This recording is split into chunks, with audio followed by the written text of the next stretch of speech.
Hello.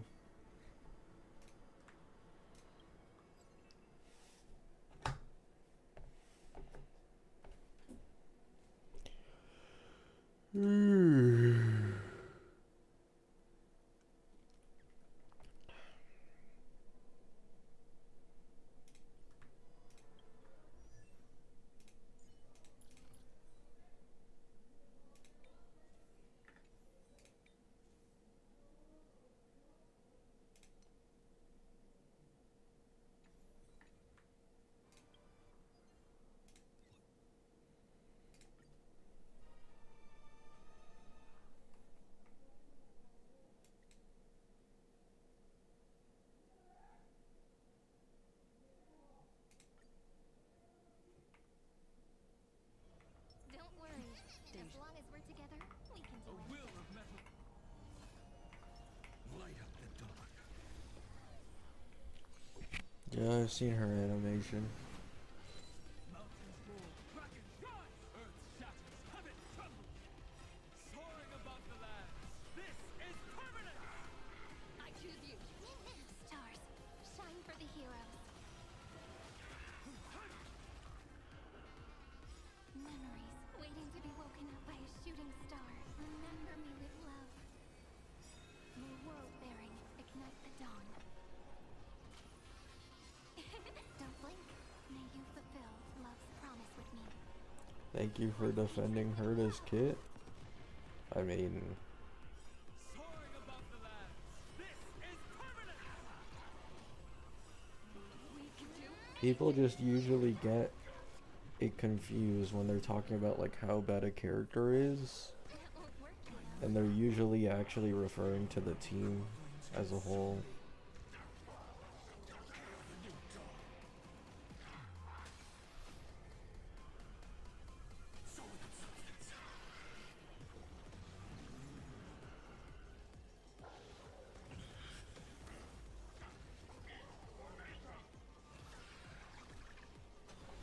Tear the sky.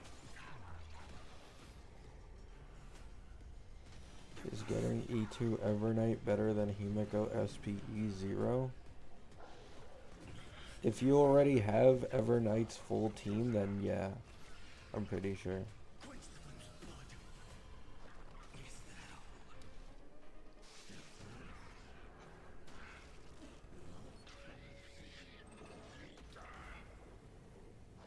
Is that all? Rip it with strife.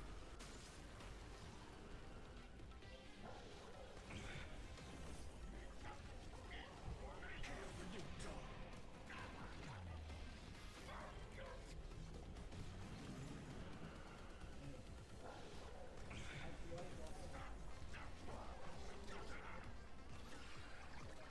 Quench the flames of I blood. already have Mono M team, yeah.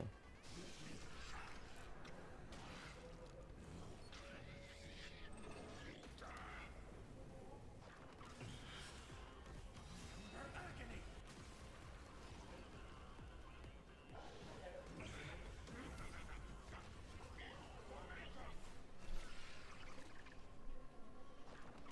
Kuro buffed Yang Yang? No, they nerfed her. She was doing 3.15 million in the last beta. Now it dropped to 2.85.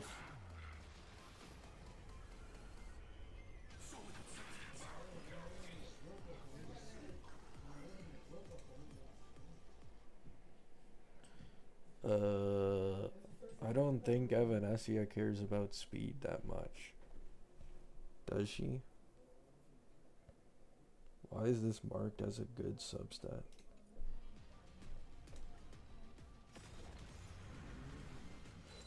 Mountains roar, krakens rise. Soaring above the lands. This is permanent. Earth shatters, heaven trembles. We can do it!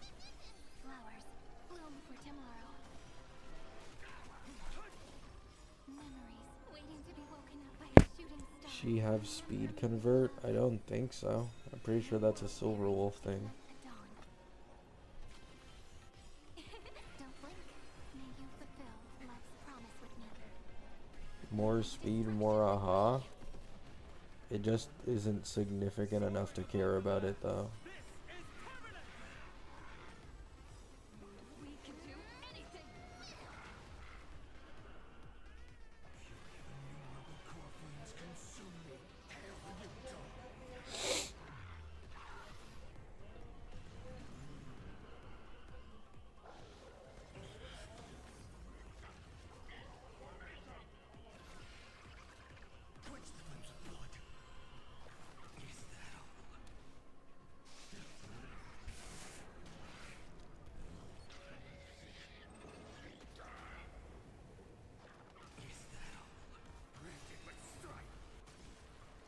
Thoughts on Himeko Nova paired with Ashblade, Wheelchair, and Welt? I mean, you can. But, like, why? Like, it'll obviously clear. It's legit 3 wheelchair units plus a DPS.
Does Gilga need Saber to be good? No. Gilga's better off in Ashblade team right now.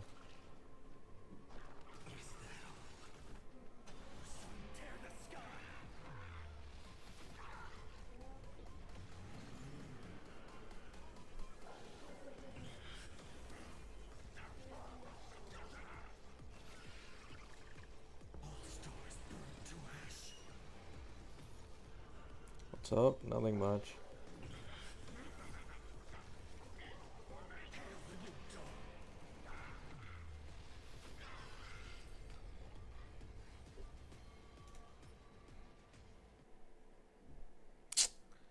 Come on, man. Oh, this is like the one character that wants crit damage more than normal and I get baited. Fucking hell. I'll have to craft pieces probably. Peaceful days are like breezes, carrying the scent of wheatfield.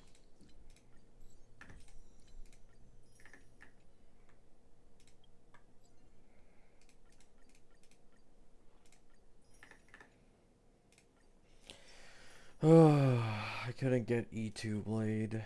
It's so depressing.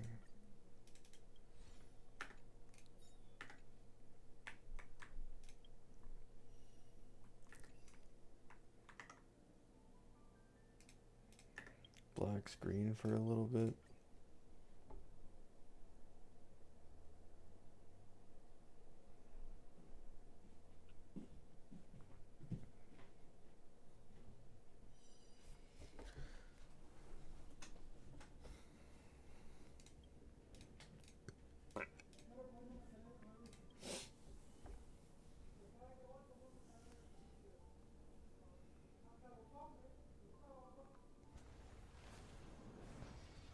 Have an idea when drip? Nope. I don't really pay attention to drips anymore, so I forgot.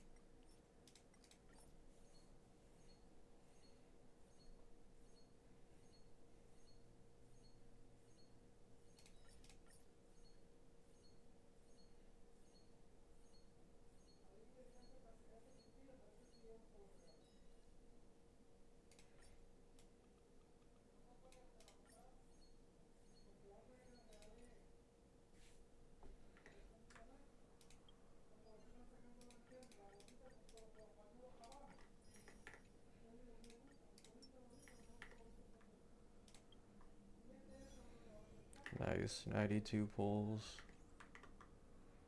Daily's done. That legit took 1 minute.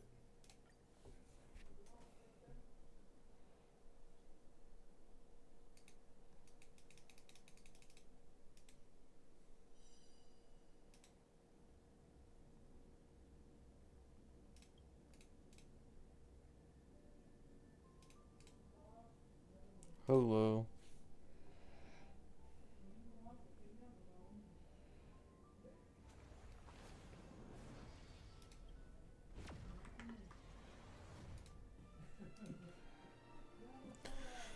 Alrighty.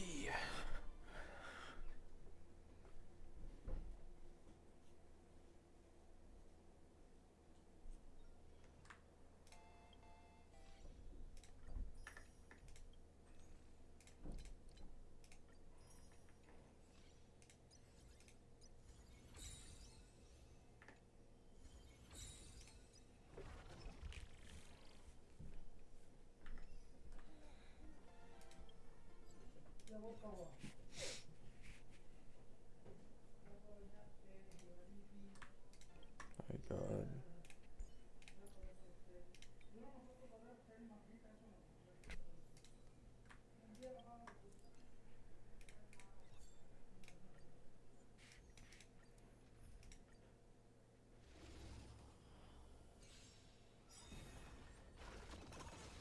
Night falls. Good night. Dispel the gloom. Restore the skies. Rise and shine. Have some sunshine. Okay. Embrace a new life. Darkness. Feeling better after the stream. Huh?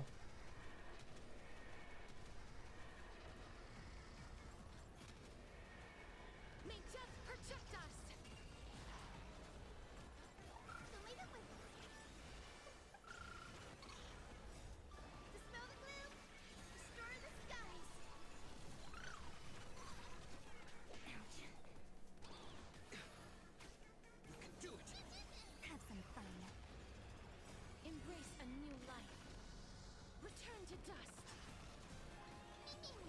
Darkness with me.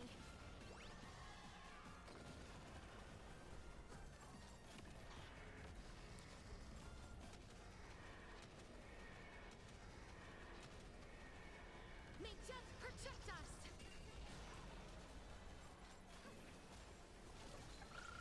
What boss do you think they'll reuse for Fate Story? I don't care. I don't play this game for the story anyways. Night falls. Good night. Rise and shine. Embrace a new life. Have some sunshine. Hyacine doesn't do damage. You guys are used to Hyacines with their light cone. This Hyacine doesn't have her light cone.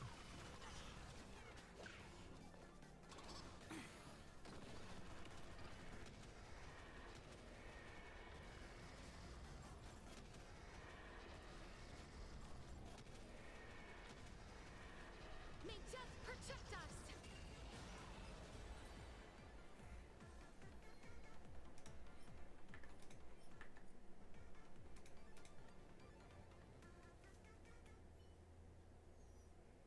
Yeah, it's with RMC.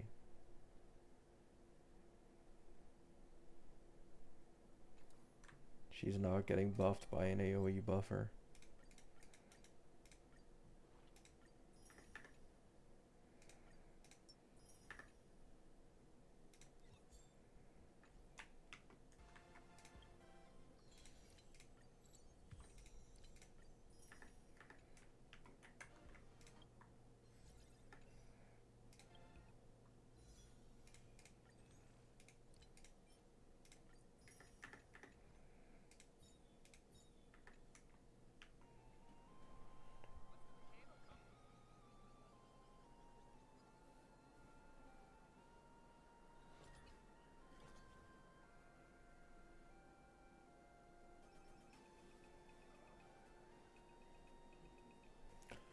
Yeah.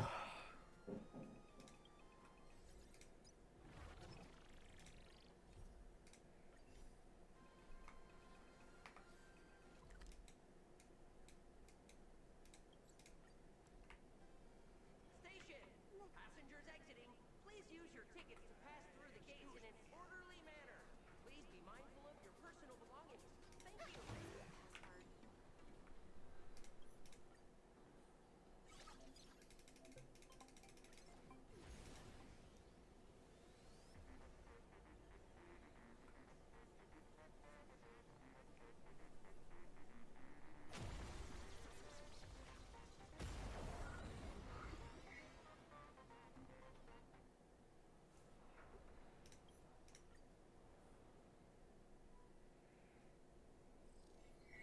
The most auto event in history, yeah. But it's convenient, so I don't hate it.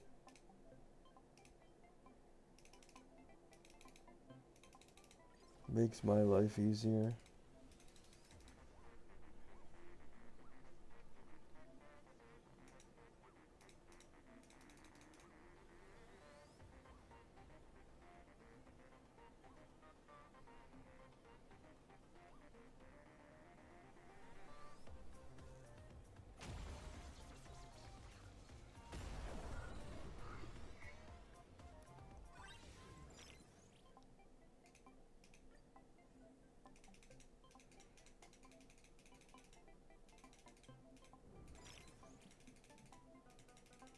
Man, I hate having to go through these tutorials every time.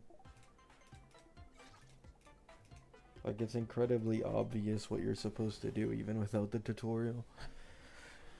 Ugh.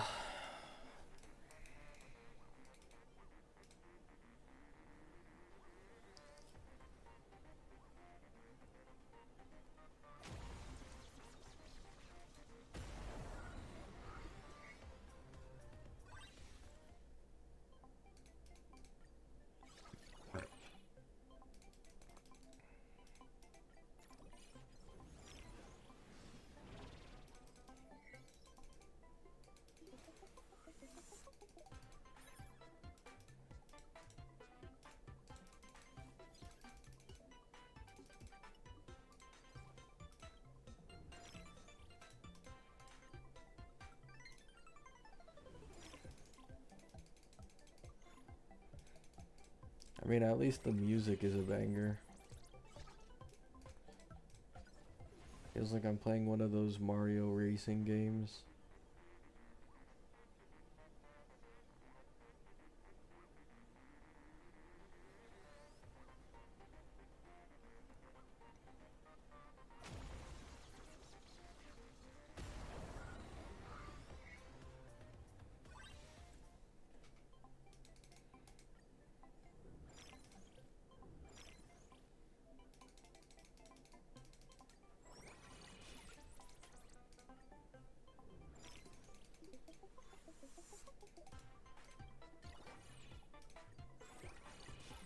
Music's good, yeah.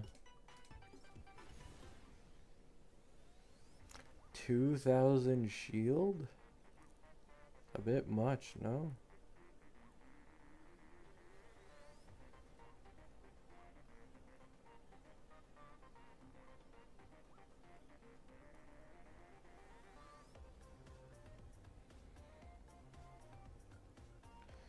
Oh, I guess it's just the stall time.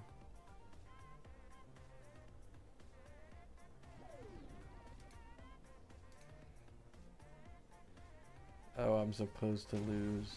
Nice.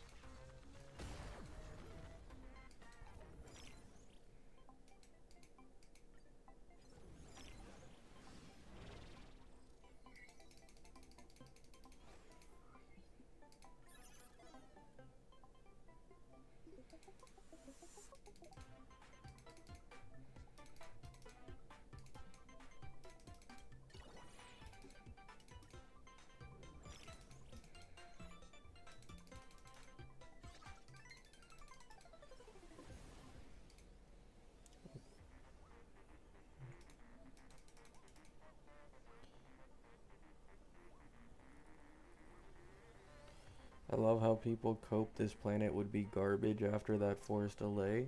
I mean, people just always do that. I was talking about it in yesterday's or a few streams ago. Like, people were comparing Plan Arcadia to Ampho when Ampho had like all these patches done, instead of comparing like the beginning of Plan Arcadia to the beginning of Ampho. Because they're trying to agenda post against Plan Arcadia in this game. It's like, why are you comparing an 8-patch version to like the first 2 patches of this planet and being like, yeah, Plan Arcadia isn't as good, you know?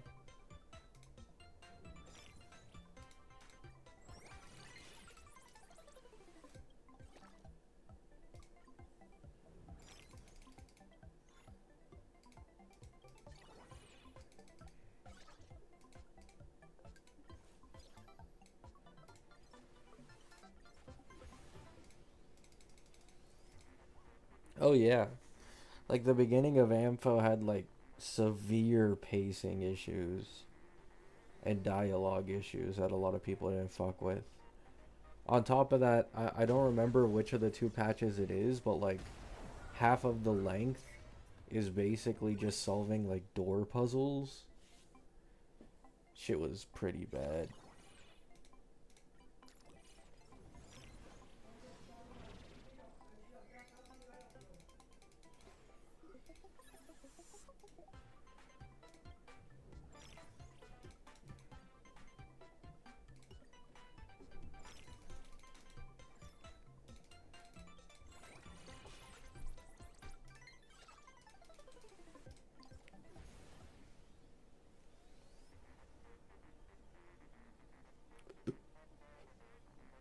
Yeah. But then people started calling Ampho the GOAT when it started getting to the Phanon patches.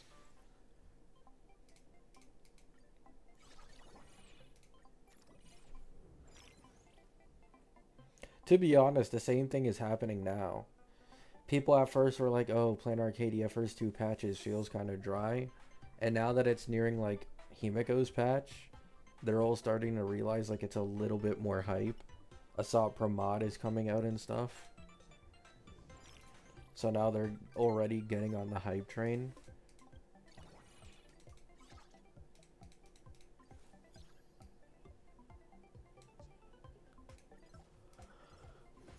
Exactly. That's what I said. You can't compare a planet in the setup to other planets, like entire setup, climax, and everything.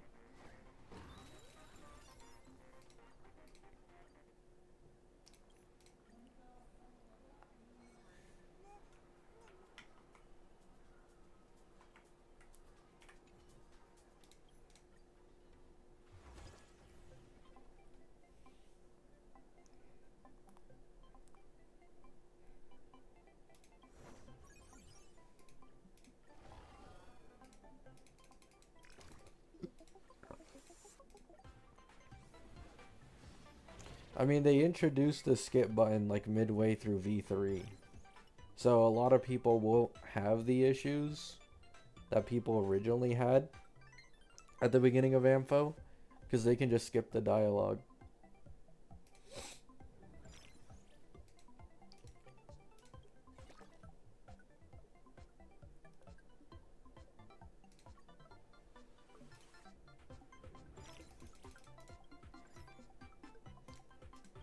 Yeah, the new planets are more like Penacony than Ampho. They're not gonna be a version long.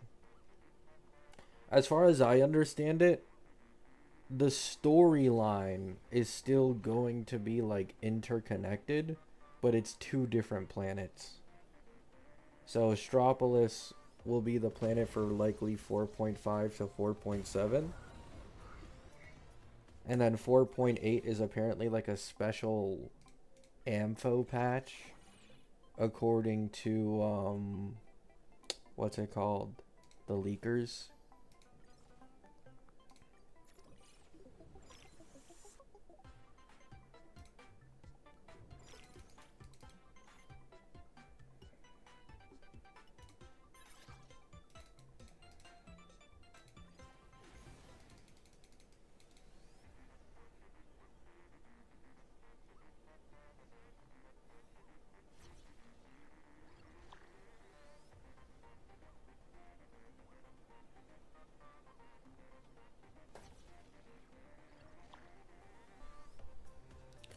Amphorius retcon patch?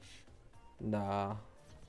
If I had to imagine from my simple brain,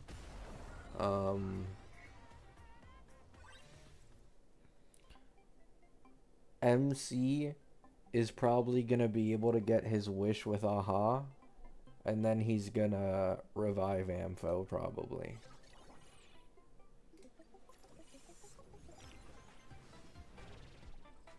And that's why 4.8 is what it is.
To be honest, I'm more surprised by the fact that I don't see that many people hyped about the paid buffs.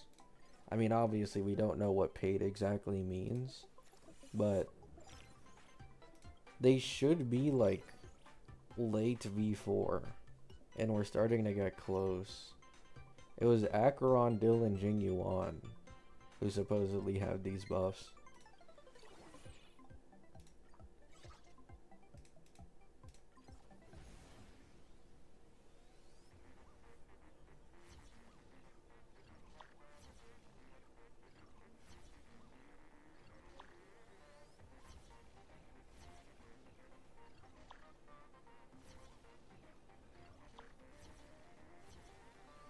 Close? I mean, it could happen literally at any moment in the next few patches. Like, there's no clear date on it. 3 months isn't that big in HSR terms with the amount of pulls that you're able to save up. That's 2 patches.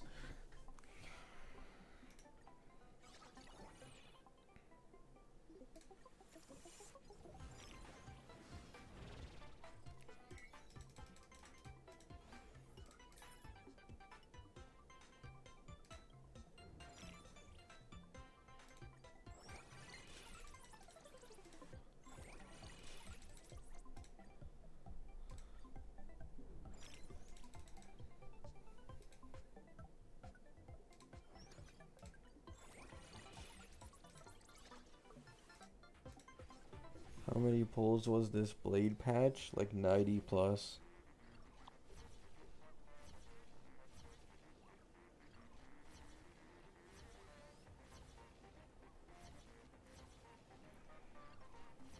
Pearl.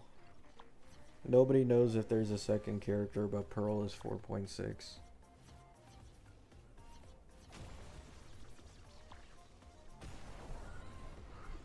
That's also when I'm assuming 4.6 is also the patch with the Nova flares. So it would be 4 patches separate from the 4.2 Nova.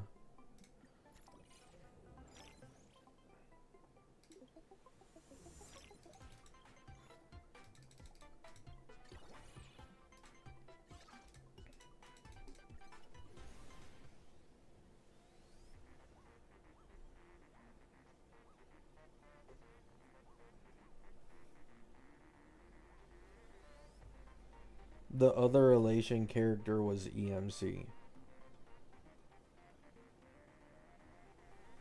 It wasn't a new character.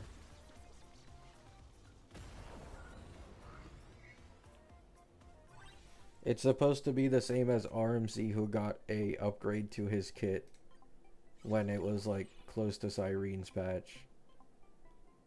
Is the same thing for EMC.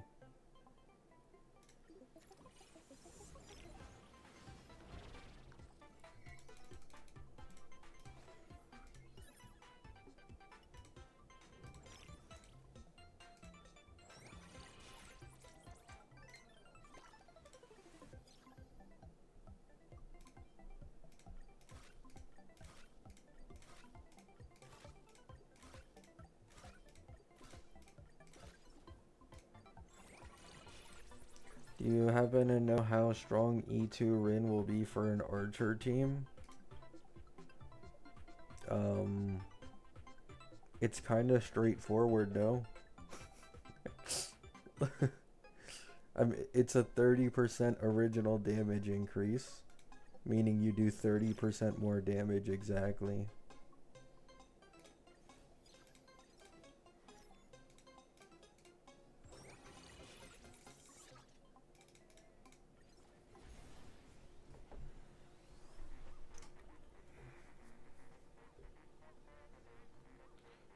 It's the same as a Noxa Z6.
I mean, Rin is best in slot and Archer teams 100%, yeah. Like, Rin is more SP positive than Sparkle on Archer teams. Ugh.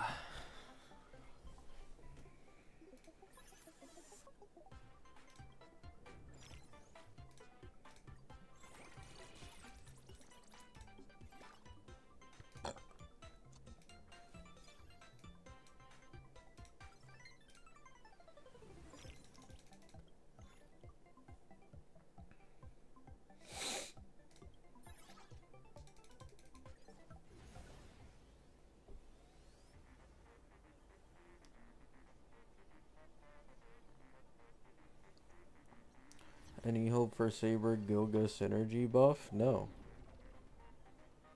I mean, Saber's team could become stronger through other things, but like, synergy buff implies basically going back to their old version again, which isn't gonna happen.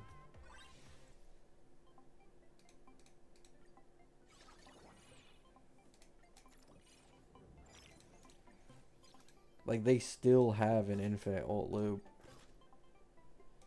despite the nerfs.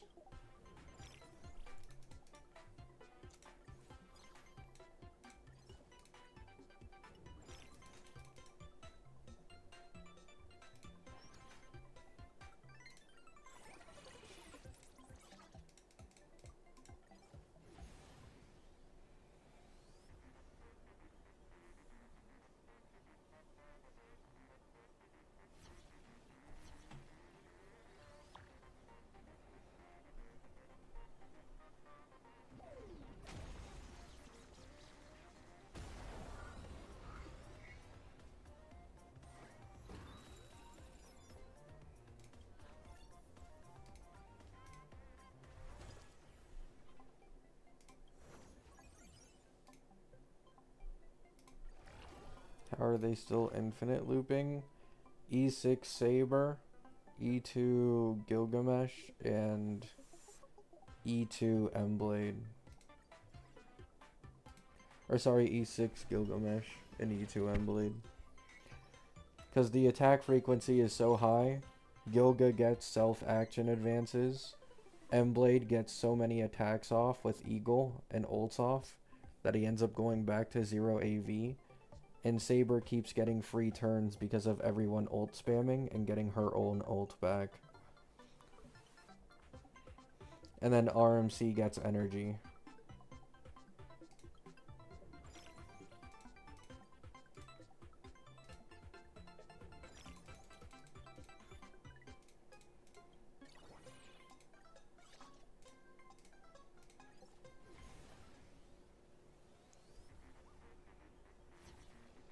Oh yeah, it's like very likely that Sunday Nova's buff to Gilga Saber team.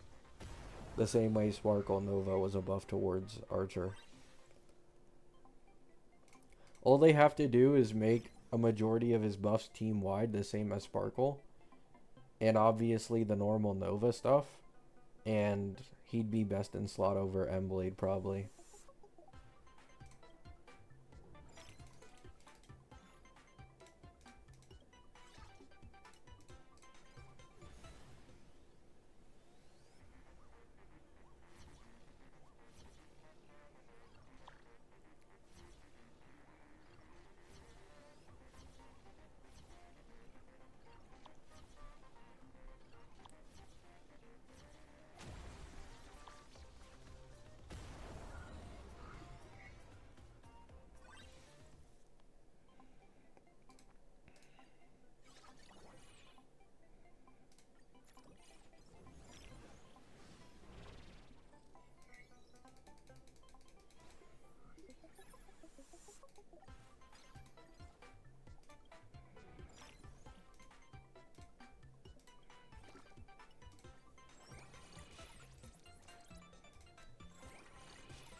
Just let whales have their loops? No.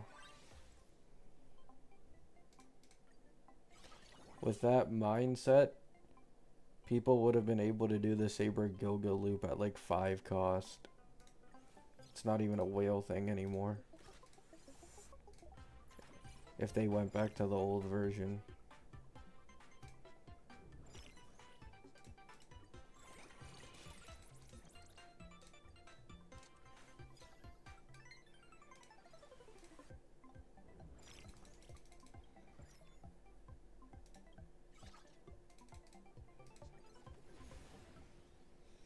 Any hope for an Noxa buff in the near future? Hell no.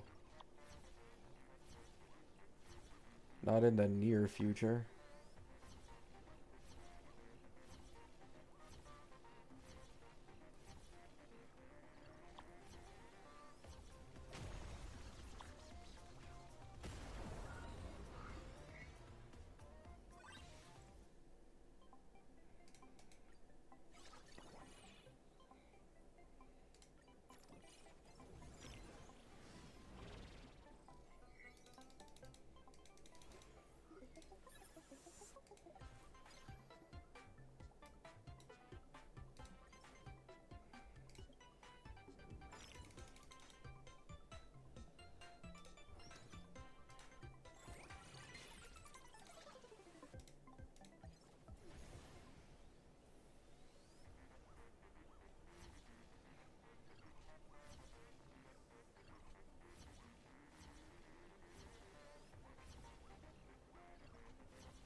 Nox ain't getting buffed before Cass? Yeah, probably.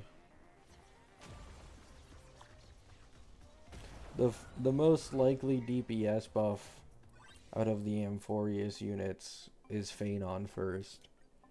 Cass second. The same as Firefly and Acheron.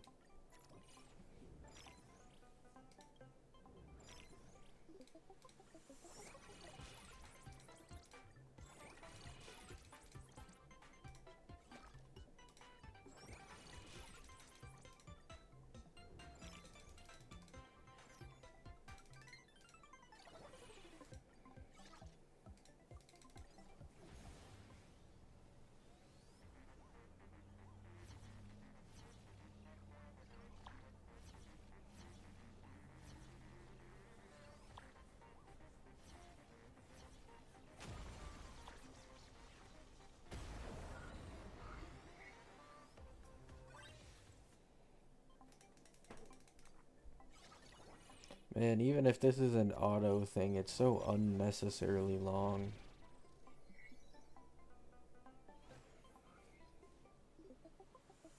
She's most likely to be the last one from 3.x to get a buff? No. People always confuse Novas for, oh, we're gonna buff every character from weakest to strongest in a row. That's not how they use the Novas. They use the Novas to sell more characters. That's why Acheron and Firefly, who were some of the best off in version 2, got buffs and teammate buffs before Yun Li, before Zhao Q, before other characters.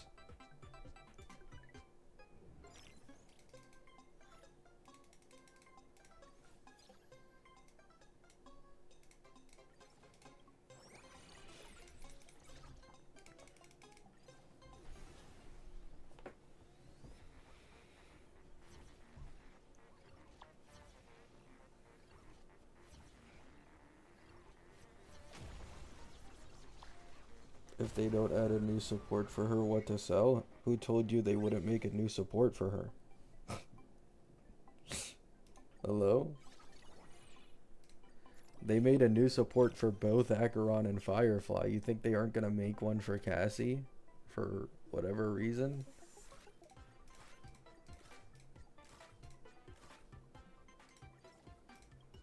I give an example? Well, yeah, you give an example, but it's an unrealistic one that'll never happen. Which is the point. Like, they'll sell a new support when they try to Nova Cassie.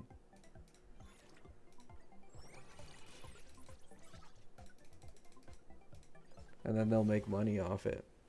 They can't make anywhere near as much money from, let's say, Novaing Inoxa as they would from Novaing Cassie. Because there's like 10 times the amount of Cassie mains.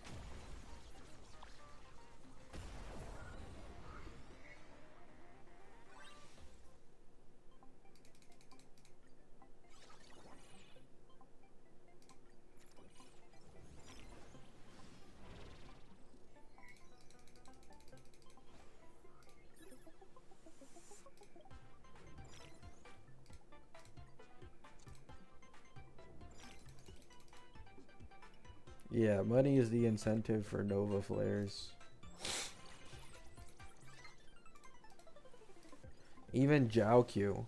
You may think a Zhao Q Nova is mid, but a Zhao Q Nova benefits Acheron alongside Emblade. So now they make more money off of the Acheron mains, which, keep in mind, Acheron is still the highest selling character in the history of this game. Right? So they still make money off of that. Sunday Nova, that they make money off of Sunday because of Himiko Nova and a ton of other energy hungry teams like Saber Gilga, Aglaya, you know, stuff like that. Topaz Nova, a budget Ashvale for people trying to get into Aventurine SP and the follow-up teams. It goes on and on and on, you know. Argenti Nova is likely going to be targeted towards a third of sub DPS.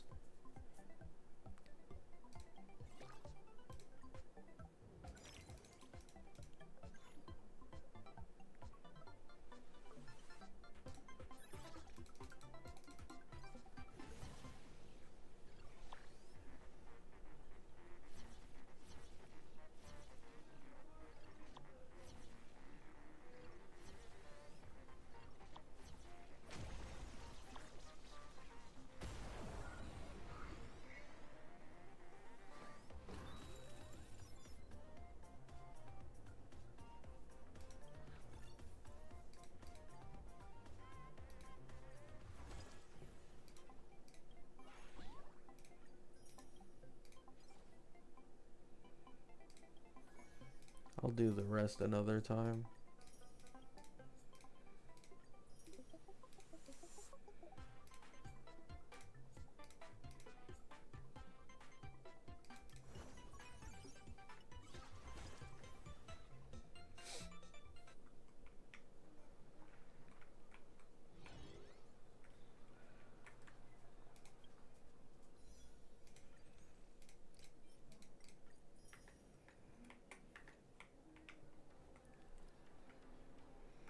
Yeah, like, there's no point to our Nova Argenti as a DPS. It just makes the most sense to make him a sub DPS. And it makes them the most money. So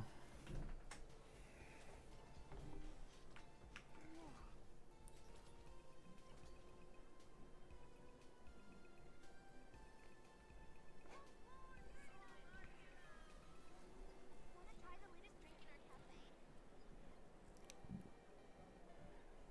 our cafe? Sunday Nova is the most obvious one, yeah. Sunday Nova was so obvious that like when the leakers were saying there was like this one reliable leaker who was on like a really good roll, and he then dropped a batch of more leaks after he got his previous one right, and everybody was hopping on it, and I was like, where is the Sunday Nova? Like, I do not believe this. Respectfully, like, why in the world would a Fugue and Ling Sha Nova be here instead of Sundays when Himiko Nova is releasing? And she's supposedly not like a normal main push who gets all that much after sales. Like, there's no way Sunday isn't getting Nova'd over these two.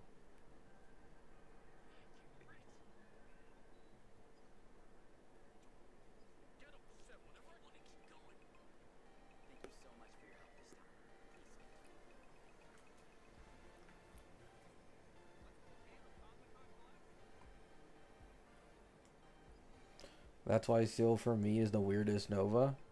I mean, it isn't really weird. I also thought that they might try and sell Seal for a team. But the thing is, unlike Argenti, who has worked as a sub DPS like historically, like you've never used Seal as a sub DPS. You know? Like Seal has very specifically weird interactions at times with certain teams. For example, she can sometimes like zero cycle Pure Fiction easily and then struggles way more against something like MOC, right? Like that's who Seal is. But she just has much less sub DPS capability than Argenti, for example. Argenti is like more of a sub DPS than he is a main DPS. While Seal is more of a main DPS than she could ever be a sub DPS.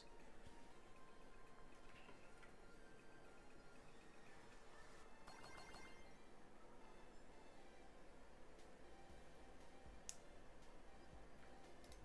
you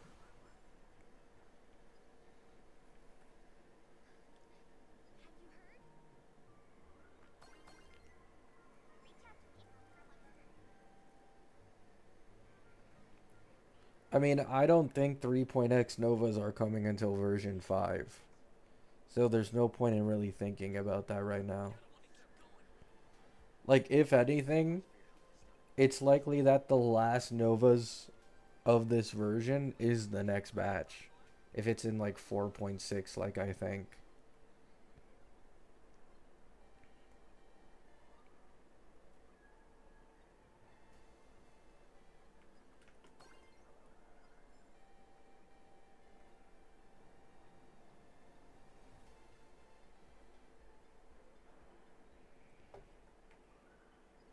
They buffed her and didn't give her any dedicated support.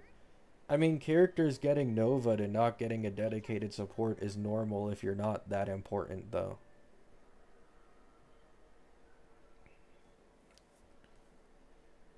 Like, that isn't all that outlandish. Like, the only characters who have gotten new supports are legit, like, the top 3, or, like, characters who are in the top 10 of popularity in the entire game. So you have Dot, with obviously Kafka, Nova, and then Heislands. You have Firefly with Dahlia, and then you have Acheron with Emblade, and then her buff in the future.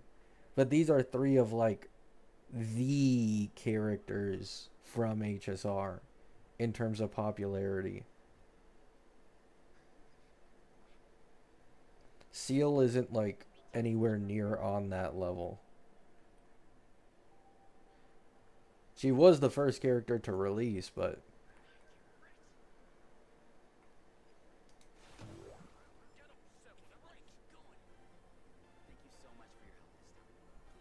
also, not gonna lie, I think the characters in 50/50 loss tend to have automatically less importance in Hoyo's eyes to bother giving them a new support.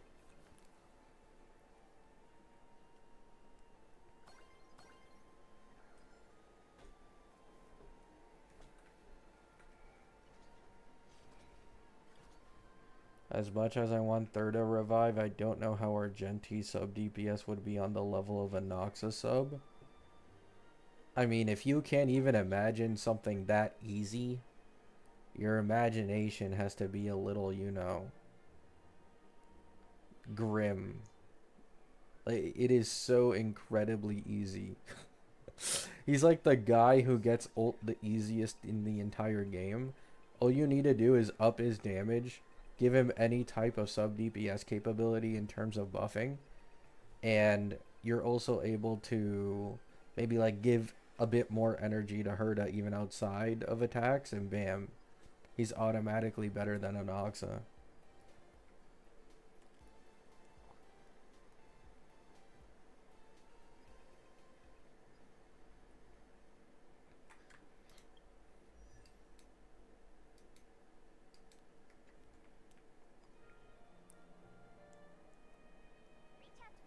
Even Blade and Jingliu got buffed because of Hyacine, but that isn't a direct buff though.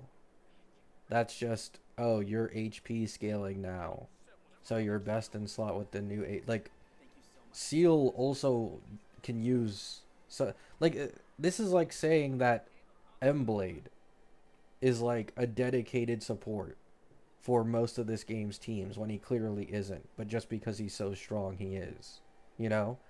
Like, it's just a passive thing. It's not a really directed thing. Like, Nova, Jingliu, and Blade were clearly made as just like filler HP scaling DPSs for people who didn't want to invest into Cassie or Evernight yet. But they were still way weaker.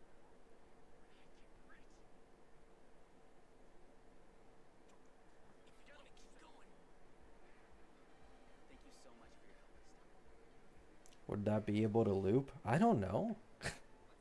Like, it fully depends on the values that they put in there in the kit. It's impossible to know without a beta. They could make it work.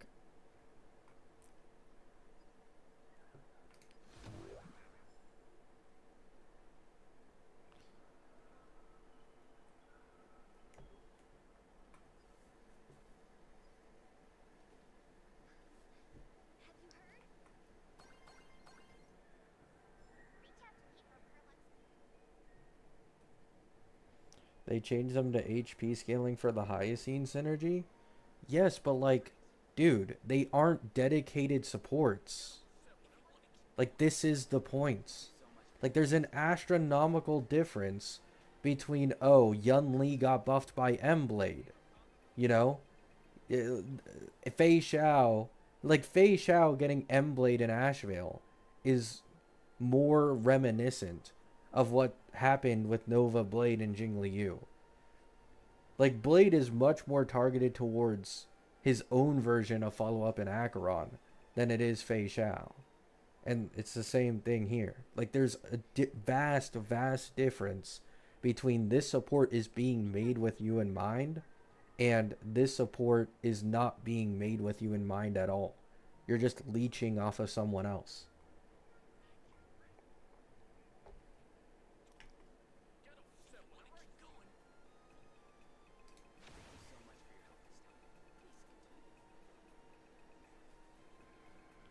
Like, there's a reason why Dahlia and M-Blade are some of, like, the two most glazed supports in the history of the game for their specific niches.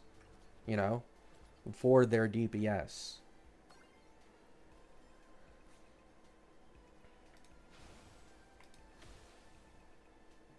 Like, that's the type of support that I'm talking about. Not just an indirect buff.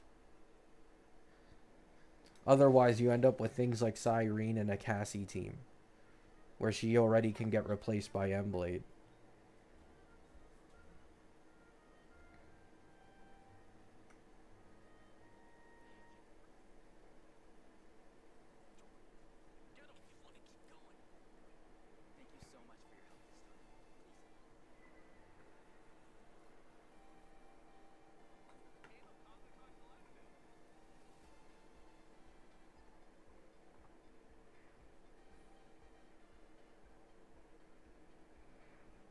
if they made Nova Flare Argenti to save Thirda, he'd probably end up stronger than her. I mean, no, not really. His damage could still be completely dog shit, but his attack frequency could go up significantly. And his ability to buff allies could go up, and it wouldn't be locked to just him, so Thirda would also benefit. It just doesn't, like, I don't know. I feel like you guys are a little too simple-minded when it comes to understanding, like, how easy it would be to create a character kit that doesn't do this and that. Like, it's a lot simpler than you'd imagine.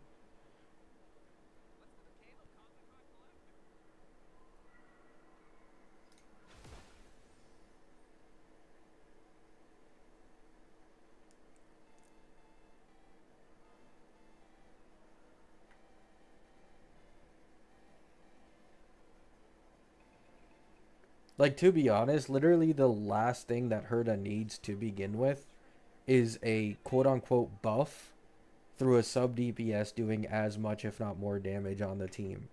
Because this was already their solution for Inoxa, and it's why Inoxa aged so poorly.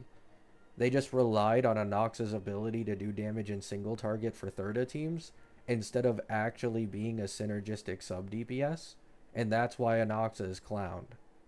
You know?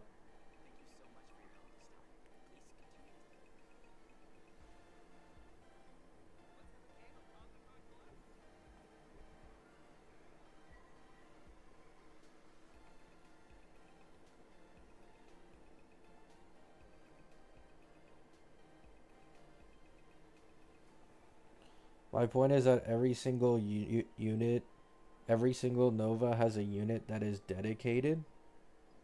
Yeah, but who was arguing against this? Like, I agree.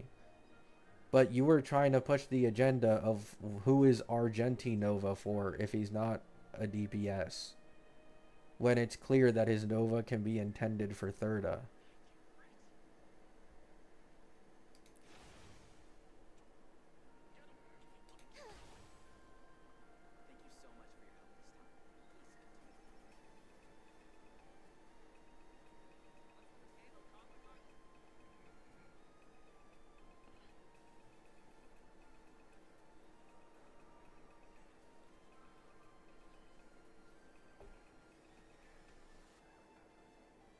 I never mentioned Argenti, that was another guy? Oh, well yeah, like I agree, yeah.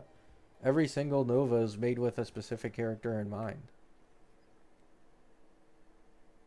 Seal is legit just mainly a main DPS. So, I mean, to be honest, Seal and Ashvale have synergy. Like, she was getting 0 AVs against Pure Fiction with Ashvale. It actually works. Do I think Ashvale was made with Seal specifically in mind? Not really, but Herda's kit is too bad to buff? You guys just don't understand what you're saying, man. Herda's kit is legit 5 times better than Acheron's. And you see right in front of your face what happens when Acheron gets Emblade. And yet you'll go here saying that Thirda is unsavable. Like, are we serious?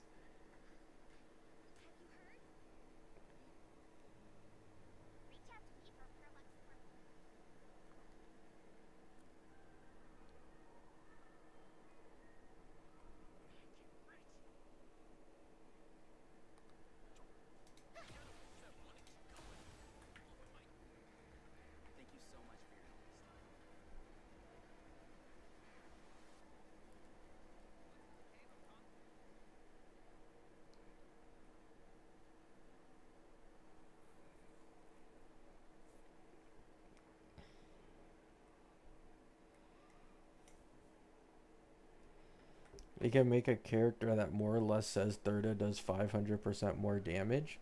But, like, what are these hypotheticals that you're making up that are never going to happen? The point is, everybody said Acheron was dog shit. Acheron needs a Nova, pre-Emblade. Firefly's getting old as shilling. Acheron sucks. Acheron gets Emblade, and now she's back to being in the top 10 best clearers in the entirety of the game. And she's even planned for her own buff late in this version. If you compare a Acheron with free-to-play supports to a Thurda with free-to-play supports, Thurda kicks Acheron's ass. Her base kit is significantly stronger than Acheron's. So what do you think happens when you make a quote-unquote M-Blade for Thurda? She'd be stronger. And she'd also hold her own weight against the new teams. This is what I know. Like, why does nobody ever bring up Cassie in these like types of scenarios? Because I swear people don't realize Cassie is weaker than Thurda. Base kit versus base kit. Like, Cassie is so weak and so reliant on all of her teammates. It's the entire reason why Evernight can replace her and just take the main DPS role and clear better. But Cassie is never brought up in these convos because she has such a goated team that nobody realizes that Cassie's the weak link.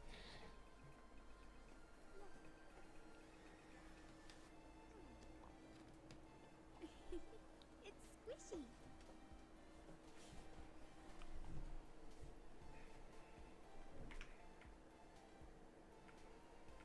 Thank you so much for your honesty.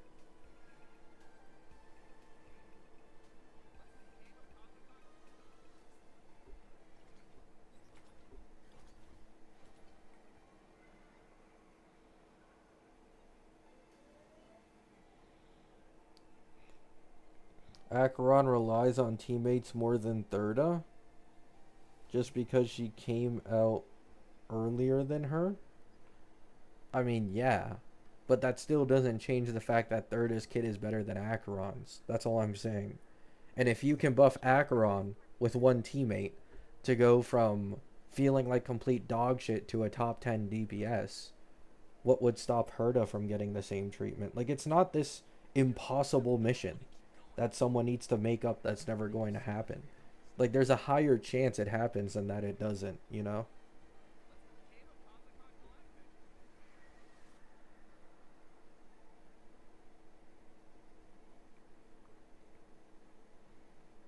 Cass can be replaced, and I'm saying Thurda is the first to be replaced as well. I mean, anybody can be replaced with this logic. Like, Acheron can be replaced by Gilga. Gilga can be replaced by Avon SP. Like, why do you care so much if a character can be replaced if the team performance is close and it's still really good? Like, this goes back to the entire Gilga video I made a few days ago. Like, your team doesn't need to be the undisputed #1 best option in the entirety of the game for you to enjoy and clear endgame.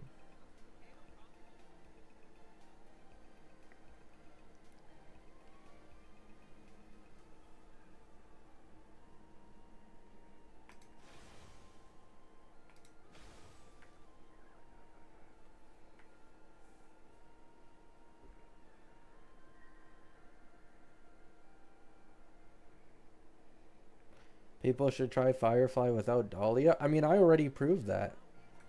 I mean, I legit... Didn't I make a video on this, like, a couple months ago? Or multiple months ago?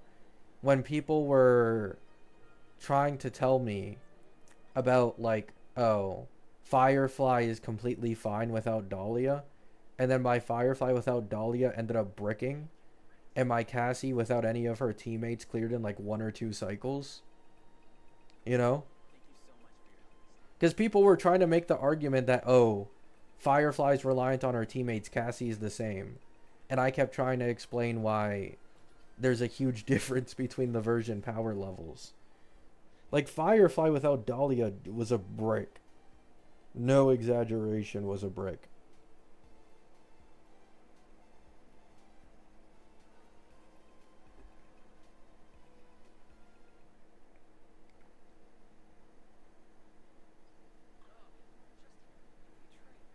Excuse me, can I have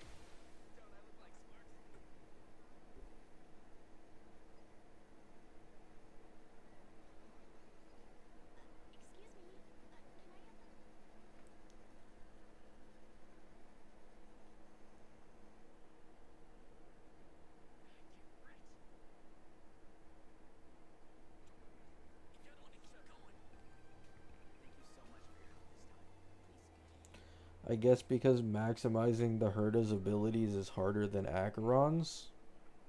I mean, not really. Like, all Argenti has to do is give her energy. Like,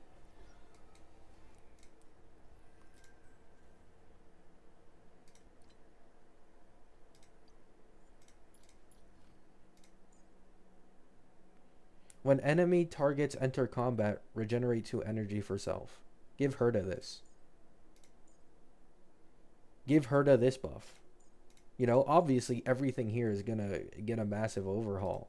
But, like, not everything needs to be reliant on frequently attacking. He can have frequent attacks and frequent ult spam, and then he can also have a trace that maybe increases the ER gen of ally teammates. When an enemy dies, regen energy, this also applies to teammates, right? Like, there's so many easy ways to just be a sub DPS who really supports Herda.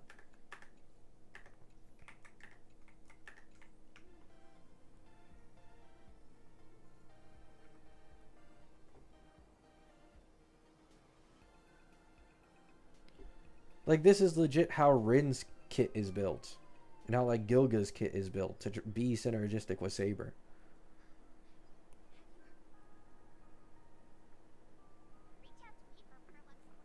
Like, you can see easily in an Archer team, Rin doesn't do anywhere near Archer's damage, but her supportive capabilities are still incredibly high by playing around the mechanics and stuff.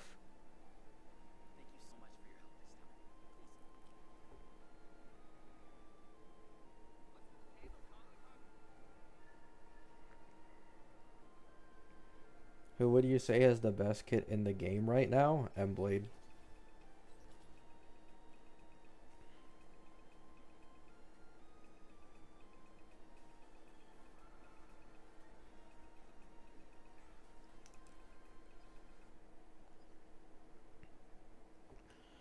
They need to make Argenti buff Thirda, heck of frequent attacks. Gives a heck of a ton energy to Thirda. Get stacks to max as fast as possible.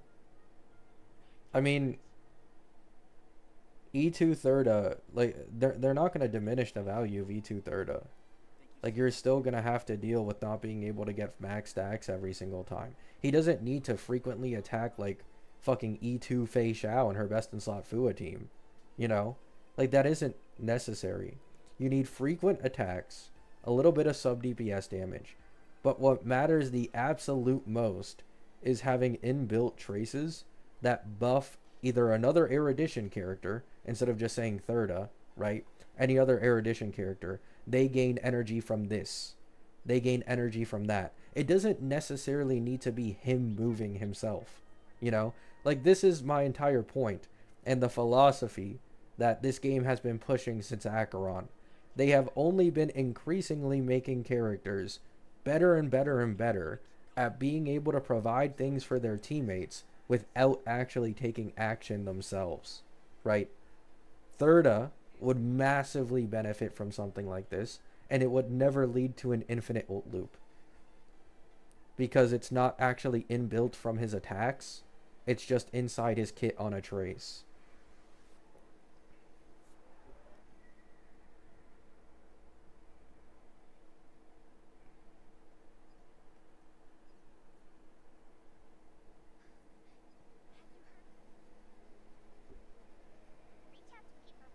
I don't care about Pridewin.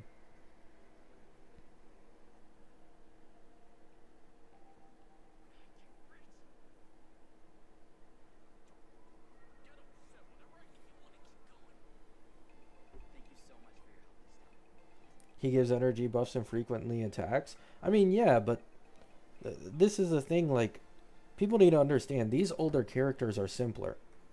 It's harder to make them... Like, the reason you see this bullshittery with Gilgamesh and with Himeko, like, let's be honest. Himeko isn't a follow-up character.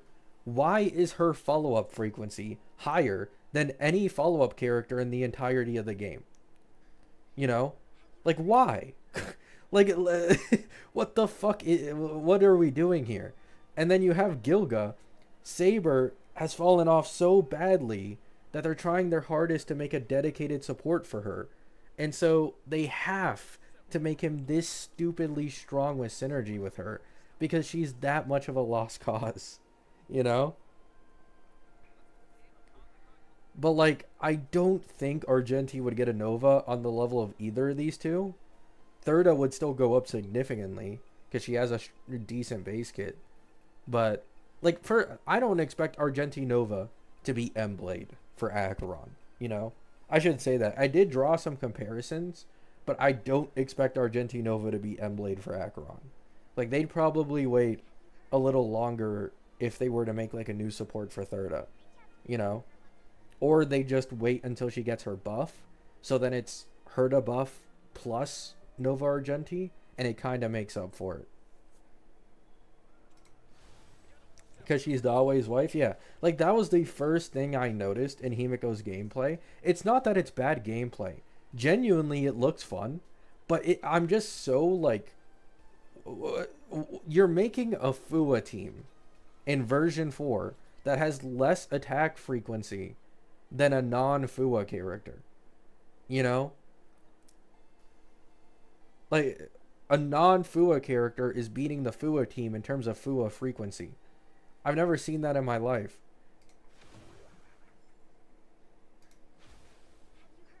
This same feeling is the feeling that I had back when it was like Cypher Hyacine beta, and I was like, why is the actual intended sub DPS losing out in terms of damage output to Hyacine when she's supposed to be the sustain of Cassie's team? I was like absolutely dumbfounded.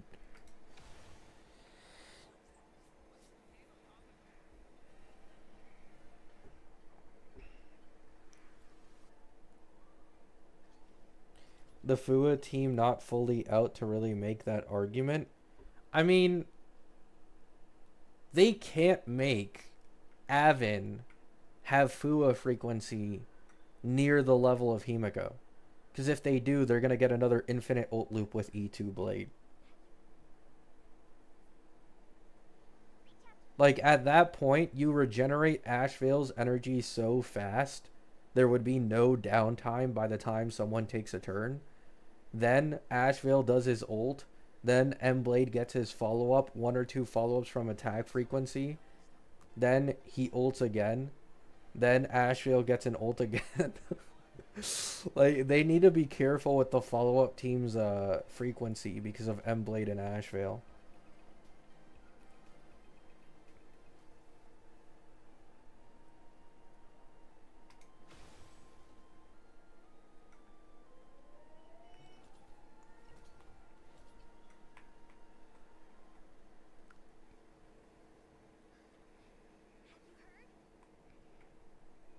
I mean, it's the game's own fault that they put themselves in pickles like this because they want power creep so bad. I don't care about it anymore.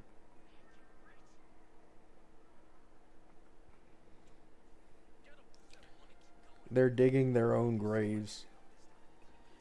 We are eventually going to reach a point at some day where infinite ult loops will just make it to live because they didn't have enough time to patch absolutely everything.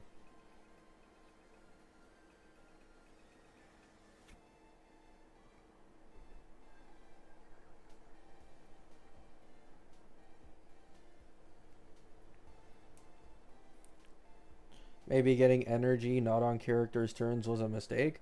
I mean, they've been doing this for a while and they've been able to easily fix it. Like with Tribi, for example. But the problem is the power creep, right? Like, you can have it at a certain level, but when you constantly try to elevate that level every single version, that's when the issues arise.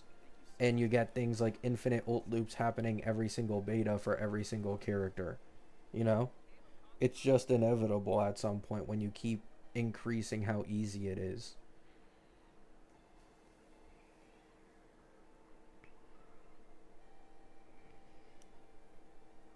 Didn't keep up with Himiko Nova. What happened with her attack frequency? She just has an insane amount of Fua spam in her teams. It's incredibly easy to charge her Fua, and you can purposely decide to make the Fua go, even if you aren't at enough stacks for a follow-up to trigger yet. So, like, it's very normal for her to get, like, 5 or 6 follow-ups in a row, and then she ults.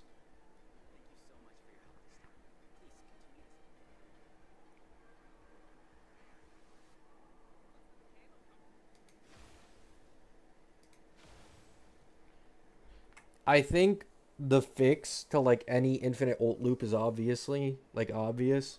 You just increase the I mean just do what you did with Gilga for Himiko. You lessen the frequency of the follow-up attacks, but then you increase the multiplier to make up for it. And now the less attack frequency means there's less synergy with infinite ult loop bullshit, right? That's kind of just the easiest fix for most of these things.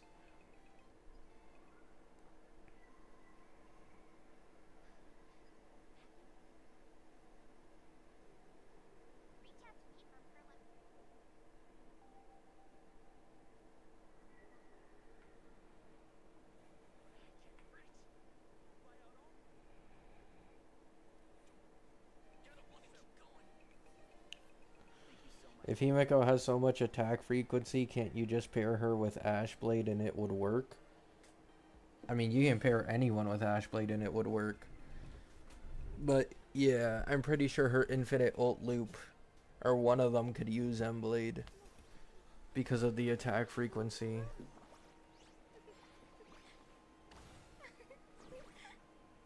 have a break.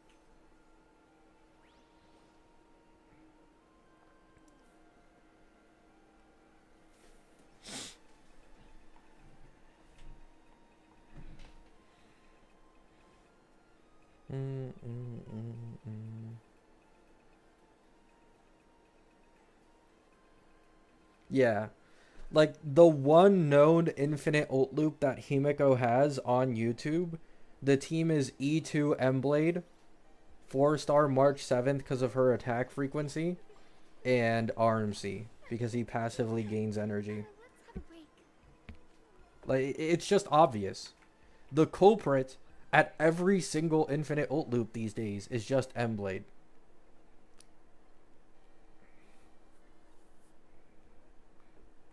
It's either Emblade or RMC.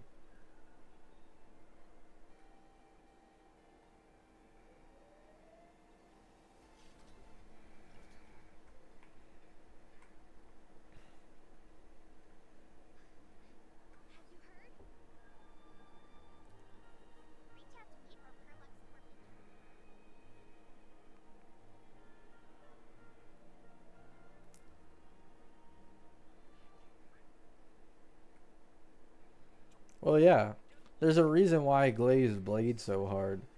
I'm pretty sure when I made my video about him, I called him like the perfect HSR character. That's what he is. Him and Ashvale. They both do older roles incredibly well.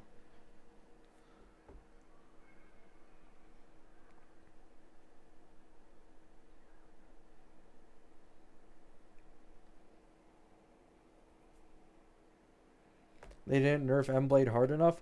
Well, this is the idiocy of these HSR devs and how bad they want power creep, right? They get rid of the original Emblade ult loop that was in his beta, and then they don't think to themselves, you know, maybe we should tone down the attack frequency of the upcoming characters that we're releasing, because clearly that's going to cause an issue. So they were happy and probably proud of themselves for removing Emblade's infinite ult loop in his original beta, let him go live with that new version of his kit, not realizing that if you just make characters with more high attack frequency, it's gonna happen again. But now, guess what? You can't change him, right? Like, they can't change him because it's illegal. He's already in the game and people have spent money on him. They're clueless, I swear to God. Excuse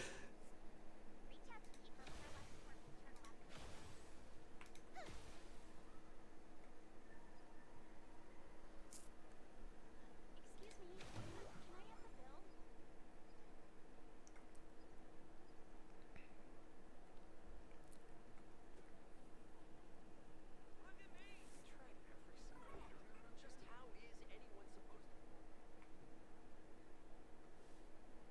Does M-Blade need his E2 to function? No, he doesn't need his E2. His E2 is just what leads to game-breaking infinite ult loops. His E0 is still basically an E4 well equivalent.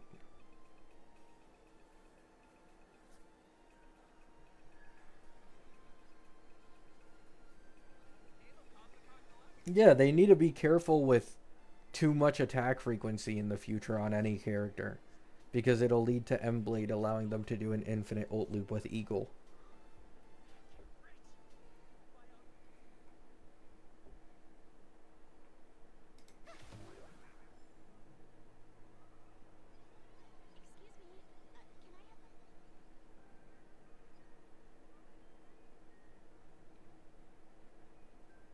Look at me!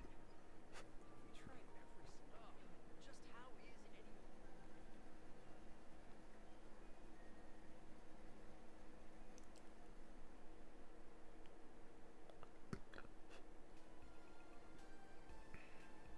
Oh yeah.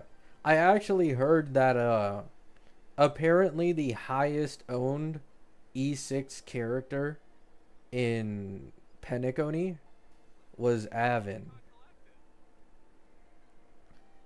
Despite Acheron having significantly higher pull count, Avon had the highest E6 ownership rate.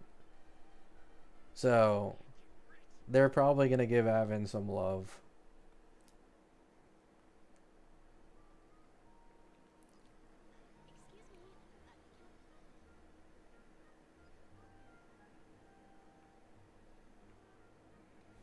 Look at me!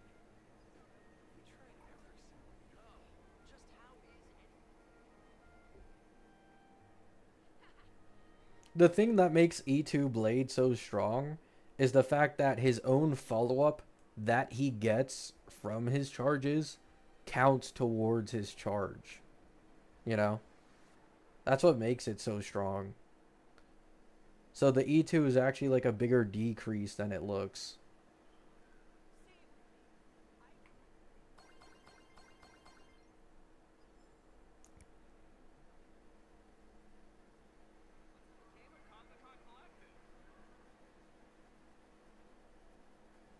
Thank you so much for your help. If you want to keep going, get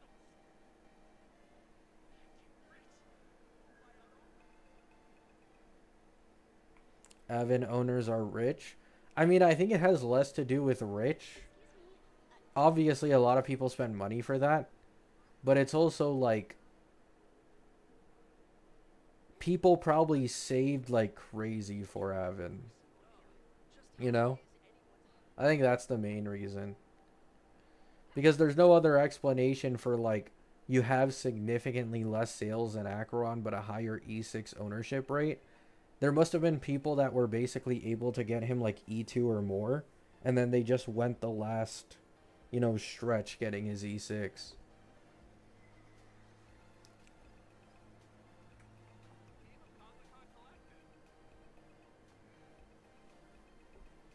Thank you so much for your help. But yeah, as always, this game has whales. They'll spend money.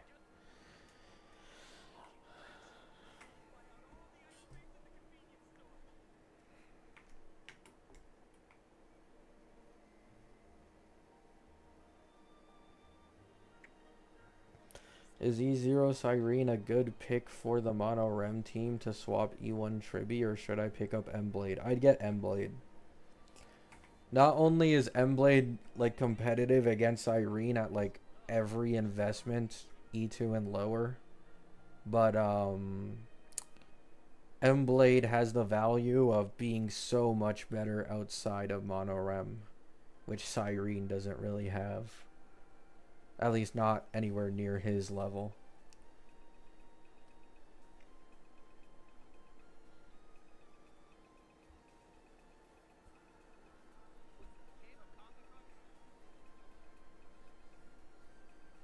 Thank you so much for your help. If you want to keep going, over my get 'em.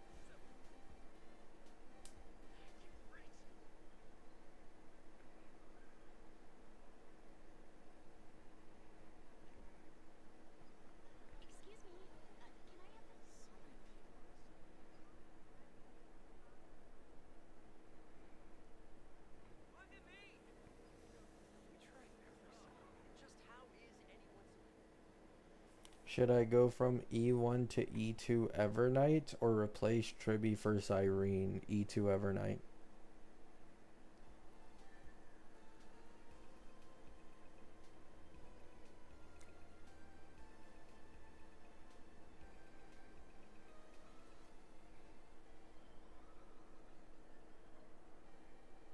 Caleb Comic-Con Collective. Thank you so much for your help. It's the same with Emblade. He has almost half the people pulling on him as Eva, but almost the same Jade spent on Warp Tracker. Yeah.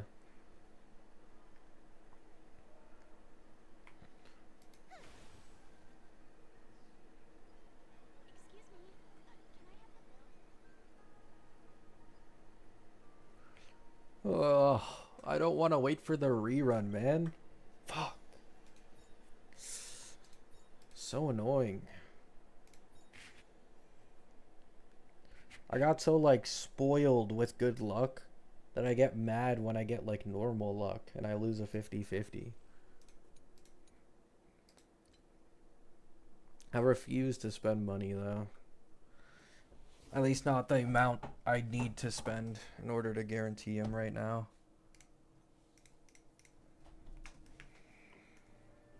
Look at me. Tried every single eatery around here. Ugh, just how easy.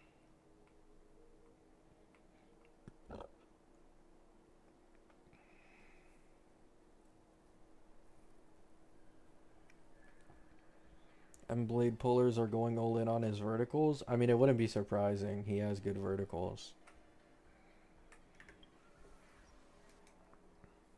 And then it's like his ult is just such a nuke against high targets. And then his E6 increases the ult nuke multiplier by 50%, if I remember correctly. Like, I was watching an AA Plight Clear where it was an E6 M Blade, and he was doing, like, his follow-ups and stuff, and he was doing, like, 1 milli. It's like, yeah, that's high, but it's nothing crazy for an E6. And then he did an ult and did 20 million. I was like, what the fuck? So his ult just becomes like a nuclear bomb, basically.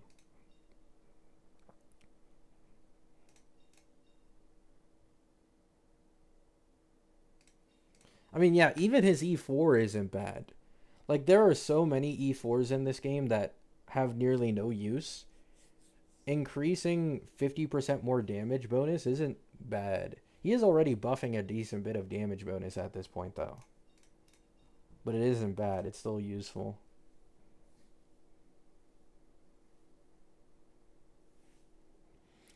E6 M Blade gets even more stacks.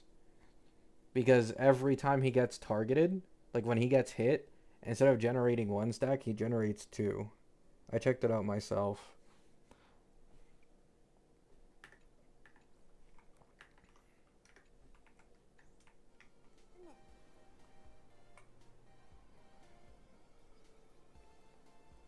Caleb Comic-Con Collective. Thank you so much for your help. If you want to keep going, get him. I can't reach.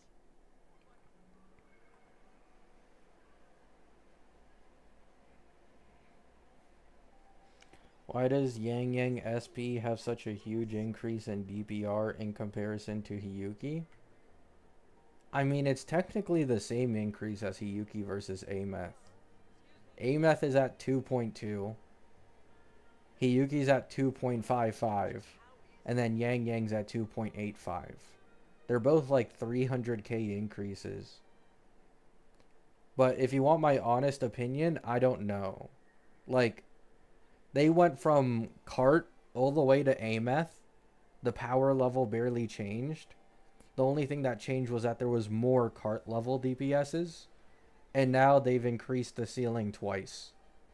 Like, Wuwa isn't anywhere near as predictable as HSR.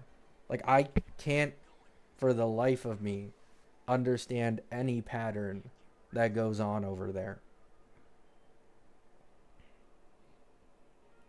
Outside of the fact that Sentinel Resonators are usually really strong.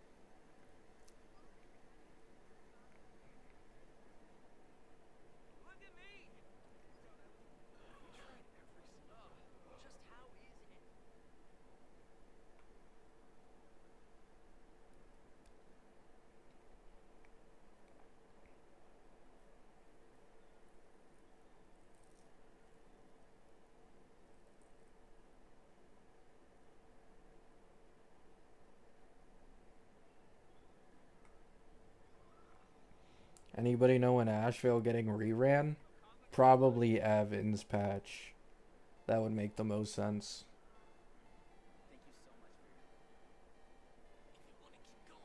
Yap Yap is Senres? Well, no. That's why I just said they're not predictable. Like, Senreses do usually increase the damage ceiling, but that doesn't mean they're the only ones who can. Like, Zanny with high investment, or sorry, high skill ceiling, was actually stronger than Cart, in all honesty. Look at me! Just how is anyone supposed to... I mean, I don't know. Maybe it's because they're planning on making HSIN do like 3 million DPR. So instead of wanting to go from like 2.2 to 3 milli, which makes it look egregious, they're trying to like do like baby steps up until HSIN to justify it. I genuinely have no clue.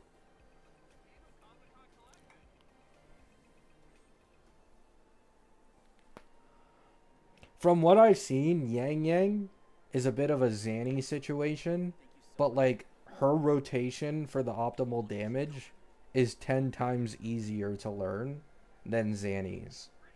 Like, the intended rotation for Yang Yang is the same level as Hiyuki.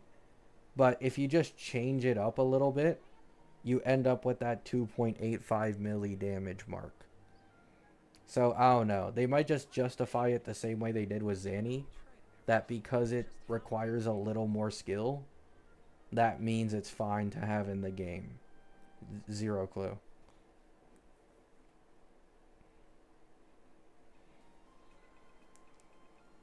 S1 or E1 for Ash? E1.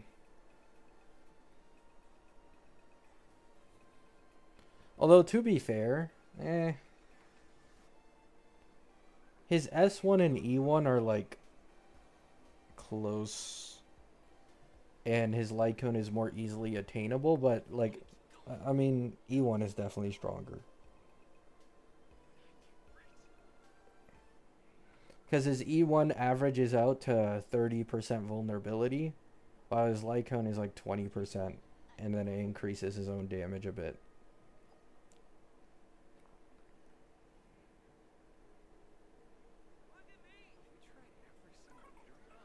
Just how is anyone...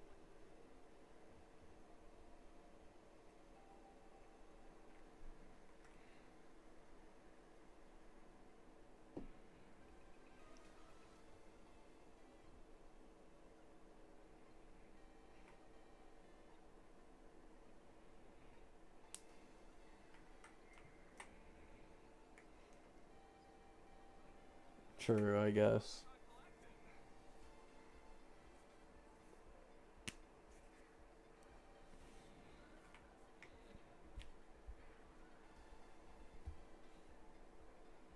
Thank you so much for your help this time. If you want to keep going, get him. Fly out all the... Maybe Acheron's paid buff changes her ult to be a transformation and territory like Phanon with a set number of turns. I don't know if Acheron really needs something. Like, I don't think so, no. Not really. Acheron in her current best teams already has such a highly, like a very high ult spam rate, that doing that wouldn't actually change that much. Like, there needs to be another buff behind it. Yeah, also, that's like pretty over the top for a... I mean, they could do it. They could do it. Looking at currency war animations, they could do it for paid buffs, but I'm a bit doubtful is all.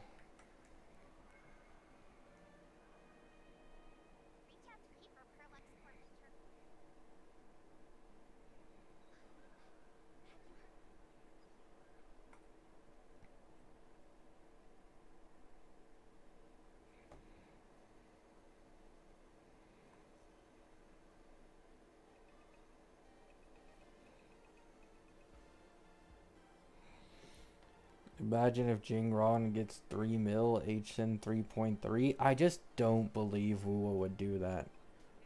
Like, we were talking about this a lot on the stream yesterday. A big reason why Wuwa still holds against HSR, despite a ton of issues it has, is the fact that the power creep and the HP inflation is slower. If they further increase the power before Hsin, and then Hsin is another increase over that, that is HSR levels of power creep. You know? Like, the game has lost every last reason for why its characters in vertical investment is quite weak at base.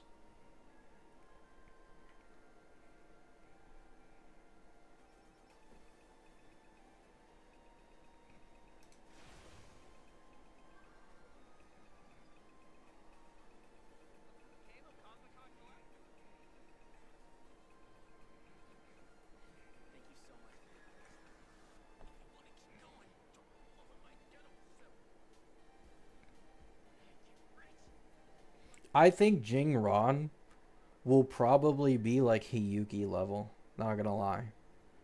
I don't think he's gonna be as strong as Yang Yang. As sad as that is. 1 second, guys.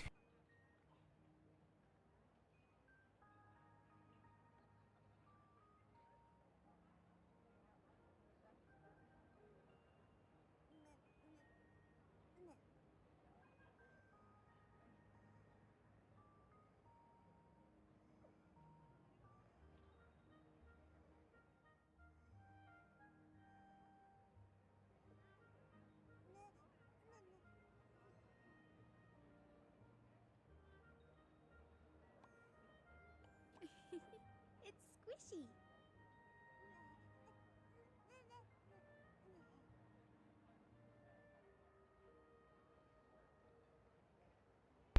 Alright, I'm back.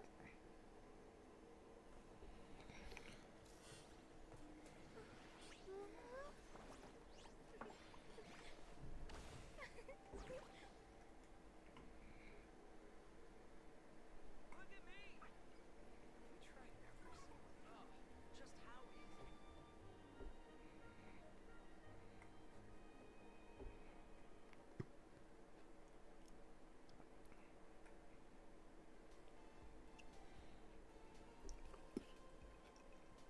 Isn't Hsin going to be support? Are you insane? Why would she ever be a support?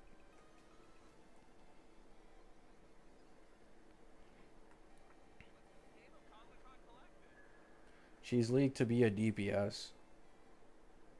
Thank you so much for your help this time. Please continue to support more. If you want to keep going, don't over my dead. Get him.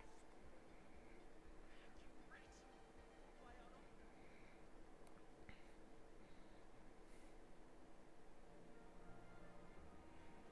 me. Can I have the bill?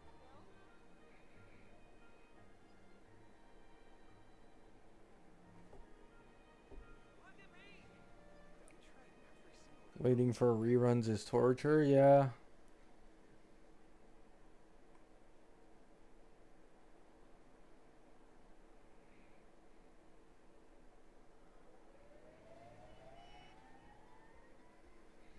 Yeah.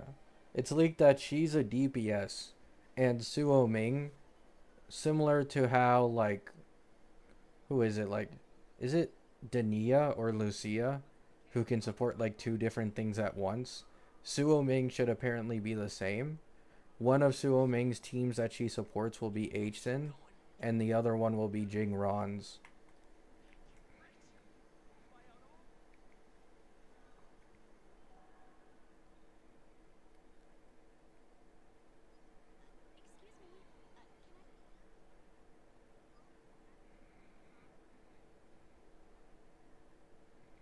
Look at me! If we try every single. Just how is anyone supposed to?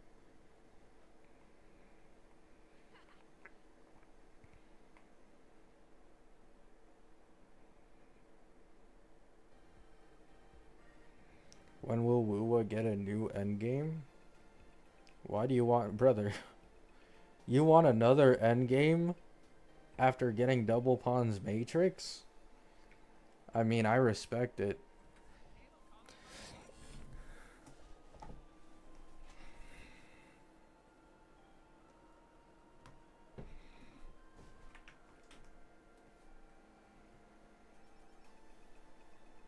I'm just asking. Oh, nobody knows.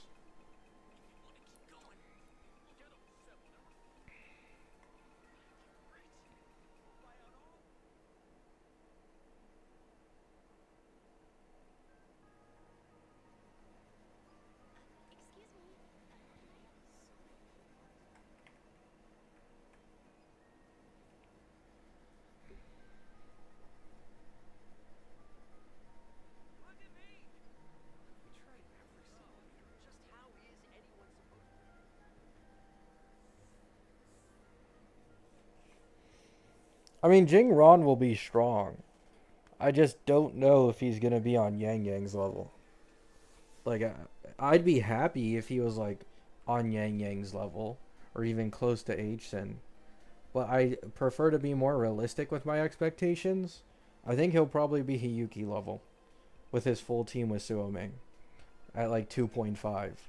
So the only thing I can hope personally, since I am someone who has no issues going for vertical investment, that they give good treatment to his S3. Because I'd get him S3. Thank you so much for your help this time. If you want to keep going, get him.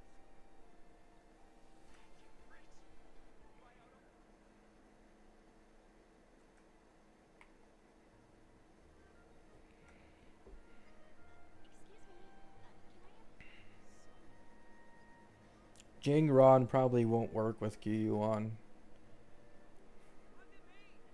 It seems like the echo skill damage from his early beta kit was removed and now he's just HP plus shield.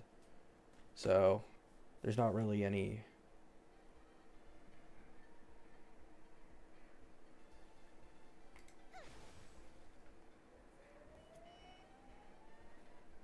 Yeah.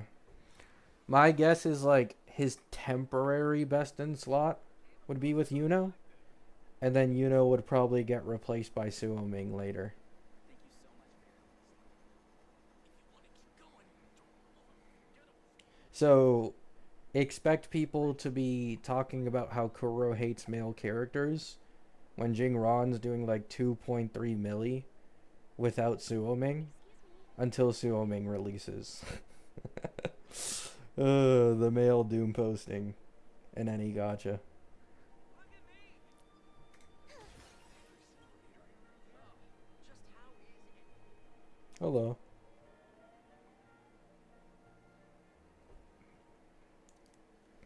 Have to pull Suoming? I mean, via a guy who got Yang Yang and Sui Sui kit right and leaked the rest of the Mengzhou characters. Suoming is supposed to be best in slot for H-Sen and as well as Jing Ron.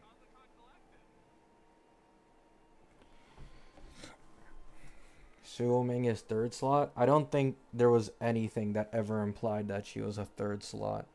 I'm not gonna lie. I think that's just like...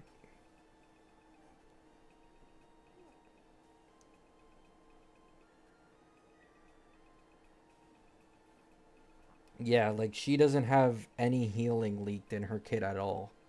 She's just a dedicated buffer, is what they say, for H-Sin and Jing Ron.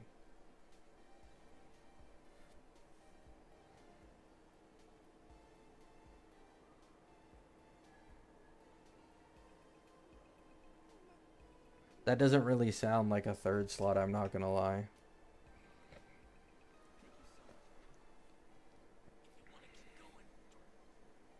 Who would be the third character? In H-Sin's case, it would probably be Sui Sui.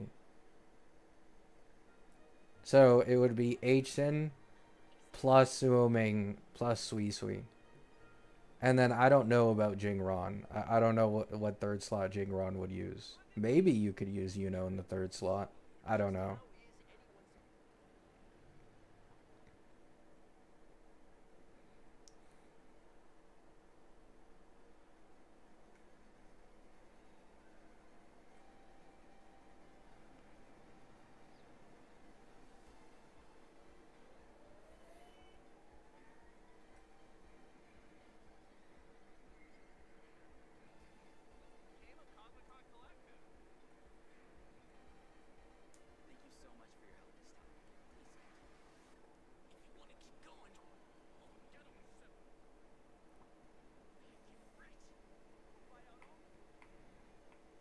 Yeah, Wuwa has a lot of cool character designs.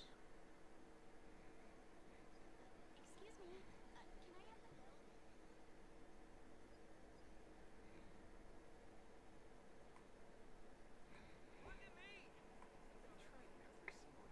I think what sometimes makes HSR harder for me than Wuwa though is when they create SPs of characters that I like. I think that makes it a little harder in HSR to skip. Because it's like, even if I don't fuck with this new version of the character that much meta wise, I'll always be tempted because it's like, ooh, you know, Phanon SP, Acheron SP, Firefly SP. Like, no joke, I might fold for all three of those. I'm not even like a huge fan of Firefly story wise. I mean, I find her hot, but like I'd fold just for that because I like Firefly. Yeah, Silverwolf as well.